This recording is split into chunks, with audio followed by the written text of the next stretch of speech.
ਮਾਨ ਸਰਕਾਰ ਦੇ ਸਿਹਤ ਖੇਤਰ 'ਚ 5 ਵੱਡੇ ਕਦਮ। ਆਮ ਆਦਮੀ ਕਲੀਨਿਕ ਦੀਆਂ ਸਿਹਤ ਸੇਵਾਵਾਂ ਹੁਣ ਘਰ ਬੈਠੇ WhatsApp ਤੇ ਮਿਲਣਗੀਆਂ। ਆਮ ਆਦਮੀ ਕਲੀਨਿਕਾਂ 'ਚ 107 ਕਿਸਮਾਂ ਦੀਆਂ ਮੁਫਤ ਦਵਾਈਆਂ। ਆਮ ਆਦਮੀ ਕਲੀਨਿਕਾਂ 'ਚ 47 ਕਿਸਮਾਂ ਦੇ ਮੁਫਤ ਟੈਸਟ। ਆਮ ਆਦਮੀ ਕਲੀਨਿਕਾਂ 'ਚ ਐਂਟੀ ਰੈਬਿਸ ਦਾ ਮੁਫਤ ਟੀਕਾ। ਆਮ ਆਦਮੀ ਕਲੀਨਿਕਾਂ 'ਚ ਗਰਭਵਤੀ ਔਰਤਾਂ ਦਾ ਮੁਫਤ ਇਲਾਜ। ਇਹ ਹੈ ਨਵਾਂ ਪੰਜਾਬ, ਜਿੱਥੇ ਇਲਾਜ ਵੀ ਮੁਫਤ ਤੇ ਇੱਜ਼ਤ ਵੀ पूरी, क्योंकि लोगों की सेहत है सरकार की जिम्मेवारी। दोस्तों, एक ऐसी खबर, एक ऐसी सनसनीखेज बातें आपको बताने वाली हूं जिसको लेकर आप कहेंगे कि ये सरकार जो है हर किसी पर अंकुश लगाती है। क्या सरकार इस कदर दबाव बनाती है कि न्यायपालिका में बैठे हुए जजों को भी दबाने की कोशिश की जाती है? उनके मुताबिक फैसला सुनाने के लिए उनको जोर दिया जाता है।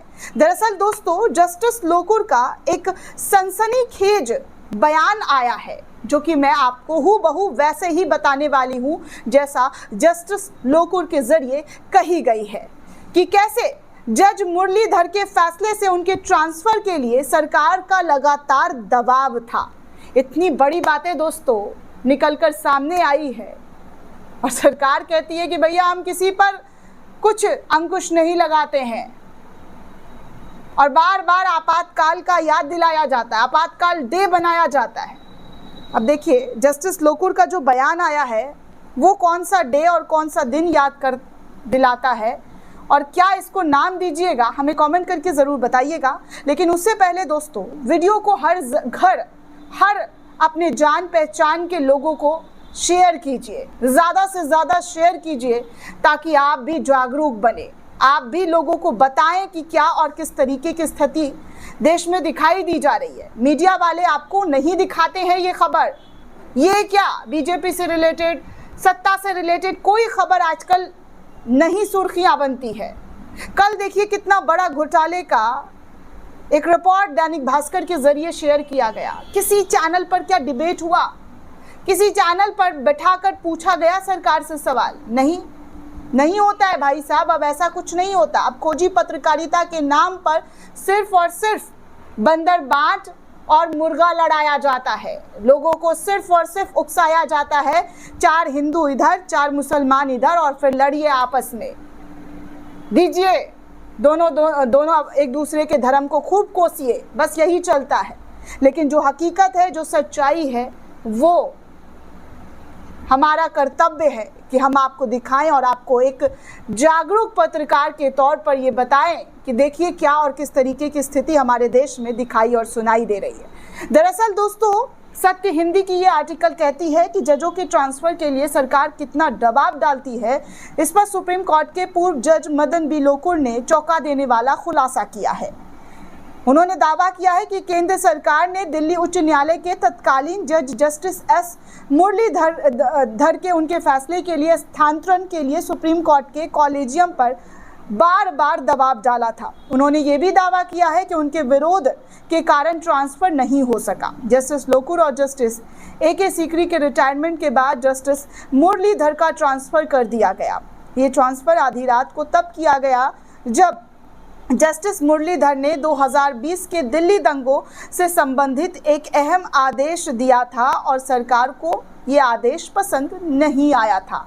सोचिए कितनी हिम्मत दिखाकर पूर्व जज मदन बी लोकुर का ये बयान सामने आया है। आजकल अच्छे लोग सच के सामने नहीं टिक पाते हैं दोस्तों, लेकिन कुछ ऐसे लोग हैं जो सच्चाई देश के सामने रख रहे हैं, सच्चाई बयां कर रहे हैं। उनमें से जस्टिस मदन बी लोकुर का ये बयान ऐसे समय में ये बताता है कि देखिए किस तरीके की चीज़ें न्यायिक व्यवस्था पर दबाव डालने की कोशिश की जाती है।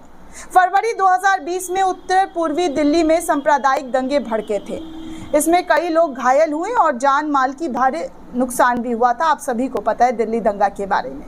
इस दौरान जस्टिस मुरलीधर ने एक याचिका पर सुनवाई की, जिसमें दिल्ली पुलिस की निष्क्रियता और कुछ बीजेपी नेताओं द्वारा कथित तौर पर भड़काऊ भाषण देने के खिलाफ कार्रवाई की मांग की गई थी। 26 फरवरी 2020 को जस्टिस मुरलीधर ने देर रात अपने आवास पर एक आपातकालीन सुनवाई जो है वो की थी। जी हाँ, एक आपातकालीन सुनवाई जो है उनके घर पर की गई थी। और दिल्ली पुलिस को घायल लोगों को अस्पताल पहुंचाने और दंगों के लिए जिम्मेदार लोगों के खिलाफ एफआईआर दर्ज करने का निर्देश दिया था। इस आदेश में उन्होंने दिल्ली पुलिस और केंद्र सरकार की निष्क्रियता पर कड़ी नाराजगी भी जताई थी। दिल्ली दंगे के फैसले के बाद उसी रात केंद्रीय कानून और न्याय मंत्रालय ने एक अधिसूचना जारी कर जस्टिस मुरलीधर का स्थानांतरण दिल्ली उच्च न्यायालय से पंजाब और हरियाणा उच्च न्यायालय के लिए कर दिया था। सोचिए कैसे ट्रांसफर जो है जस्टिस मुरलीधर का कर दिया गया। इस अधिसूचना में सामान्य प्रक्रिया के विपरीत न्यायाधीश को नए पद पर आसीन होने के लिए प्रथागत 14 दिनों का समय नहीं दिया गया, जिससे कई लोगों ने आधी रात का स्थानांतरण करार दिया। हालांकि दिल्ली दंगे से काफी पहले जस्टिस मुरलीधर के ट्रांसफर के लिए कथित तौर पर सरकार दबाव डाल रही थी। हाल ही में प्रकाशित पुस्तक incomplete justice supreme court at 75 ने अपने निबंध में जस्टिस लोकुर ने बताया था कि कॉलेजियम में उनके कार्यकाल के दौरान सरकार ने जस्टिस मुरलीधर के स्थानांतरण का आग्रह किया था, लेकिन उनके विरोध के कारण ऐसा नहीं हुआ। लोकुर के अनुसार दिसंबर 2018 के उनकी रिटायरमेंट के बाद ये गंभीर मांग फिर से उठी। उस समय जस्टिस AK सीकरी ही इस प्रस्ताव के खिलाफ थे। मार्च 2019 में न्यायमूर्ति सीकर के रिटायरमेंट के बाद स्थानांतरण का प्रस्ताव फिर से उठाया गया। लाइव लॉ की रिपोर्ट के अनुसार लोकुर ने लिखा है कि सुप्रीम कोर्ट कॉलेजियम के कामकाज में पारदर्शिता के बारे में कुछ कहा जाना चाहिए। एक बार मुझे साफ तौर पर यह लगा कि कार्यपालिका ने मुख्य न्यायाधीशों को एक स्थानांतरण करने की सलाह दी। जस्टिस मुरलीधर का दिल्ली उच्च न्यायालय से उनके द्वारा दिए गए एक फैसले के लिए स्थानांतरण मेरे विचार से ये निश्चित रूप से स्थानांतरण का आधार नहीं हो सकता और इसलिए मैंने प्रस्ताव पर अपनी असहमति व्यक्त की और मुख्य न्यायाधीश ने मेरे विचार को सहर्ष स्वीकार कर लिया। ऐसा लगता है कि भारत के सुप्रीम कोर्ट से मेरे रिटायरमेंट होने के बाद स्थानांतरण का मुद्दा फिर से उठाया गया, लेकिन सर्वोच्च न्यायालय कॉलेजियम में नए सदस्य जस्टिस सीकरी का भी ये विचार था और उन्होंने प्रस्तावित स्थानांतरण का विरोध किया। उन्होंने आगे लिखा कि न्यायमूर्ति सीकरी की रिटायरमेंट के बाद न्यायमूर्ति मुरलीधर का मनमाने ढंग से दिल्ली उच्च न्यायालय से पंजाब और हरियाणा उच्च न्यायालय में स्थानांतरण कर दिया गया। दोस्तों, आगे इसमें यह भी बताया गया है कि अपनी स्वतंत्रता और तीखे फैसले के लिए जाने वाले न्यायमूर्ति मुरलीधर का अंततः फरवरी 2020 में पंजाब और हरियाणा उच्च न्यायालय में स्थानांतरण कर दिया गया। इस फैसले पर उस समय काफ़ी विवाद खड़ा हुआ था। स्थानांतरण आदेश 2020 के दिल्ली दंगों के दौरान भड़काऊ भाषण देने के आरोपी राजनेताओं के खिलाफ एफआईआर दर्ज करने में विफल रही दिल्ली पुलिस की खिंचाई करने के कुछ ही घंटे बाद अधिसूचित ये किया गया था। कुछ हफ्ते पहले द ग्लोबल जियोरिस्ट द्वारा आयोजित एक कार्यक्रम में जस्टिस लोकुर ने कहा था कि मेरे विचार से नियुक्ति प्रक्रिया में कार्यपालिका द्वारा काफ़ी हस्तक्षेप हुआ है। उन्होंने कहा कि मेरा मानना है कि इसका उनकी योग्यता से कोई लेना देना नहीं है, लेकिन इसका कुछ लेना देना उनके द्वारा तय किए गए कुछ मामलों से है।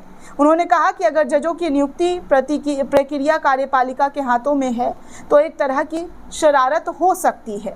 जस्टिस लोकुर ने कहा है कि वर्तमान में जजों के खिलाफ 2 महाभियोग प्रस्ताव लंबित है, एक जस्टिस यशवंत वर्मा के खिलाफ संसद में और दूसरा जस्टिस शेखर यादव के खिलाफ राज्यसभा के सभापति के पास।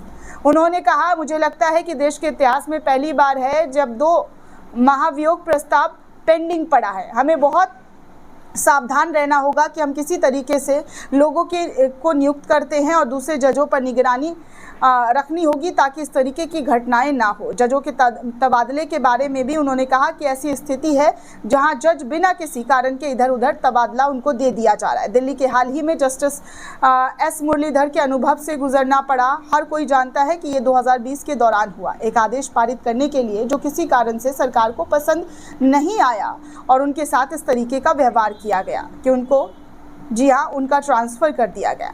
जजों की रिटायरमेंट के बाद नियुक्तियों पर जस्टिस लोकुर ने कहा कि जब हमारे पास ऐसी स्थिति है जहां भारत के पूर्व मुख्य न्यायाधीश को राज्यसभा में सीट देकर पुरस्कृत किया गया, एक अन्य जज को एक राज्य का राज्यपाल बनाकर पुरस्कृत किया गया, तो तीसरे जज को भी एक अन्य राज्य का राज्यपाल बनाया गया। उन्होंने कहा कि हमारे पास ऐसे जज रहे हैं जो रिटायर्ड होने के तुरंत बाद राजनीति में शामिल हो गए हैं। एक कार्यरत जज के तौर पर जज ने इस्तीफा दिया और राजनीति में भी शामिल हो गए और वास्तव में संसद सदस्य के रूप में चुने गए।